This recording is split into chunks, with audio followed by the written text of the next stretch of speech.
Група млади хуманисти на чело со Тоше Илиев за утре, четврток и петок организираат хуманитарен настан со кој ќе помогнат на Славица Димитрова да замине на лекување.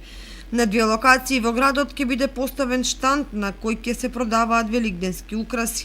Веќе добро познат за нас е нашиот сограѓанин Тоше Илиев, кој што е голем хуманитарец и веќе подолго време прави хуманитарни настани со цел да се помогне на други сограѓани чија што помош им е потребна.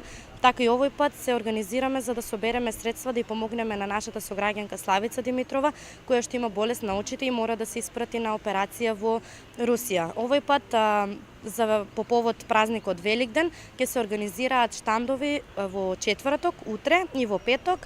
Во четврток штандот ќе биде поставен од 10 до 3 часот кај триаголникот на кај местото Анафил, Тобако Анафил, додека во петок ќе биде поставен пред црквата за да можат сите граѓани да донираат или да се купат некои украси за Великден кои што ќе бидат поставени на штандот. Се разбира доколку временските услови го дозволат истото тоа да се реализира.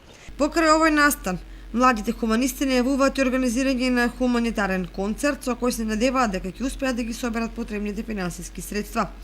Инаку Славица Димитрова боледува од болест на очите, а поради тоа има потреба од финансиски средства за да продолжи со лекување во Русија. Според програмата на хуманитарниот концерт, свој настап ќе имаат комичарите Никола Тодоровски од Охрид и Бојан Велески од Скопје со стендап комедија, а во музичкиот дел присутните ќе ги забавува Виктор Постолов, Благица Арсова и познатата македонска ѕвезда Искра Трпевска. Младите уште еднаш ја оставаат пораката: бидете хумани и подарете светлина за една млада душа.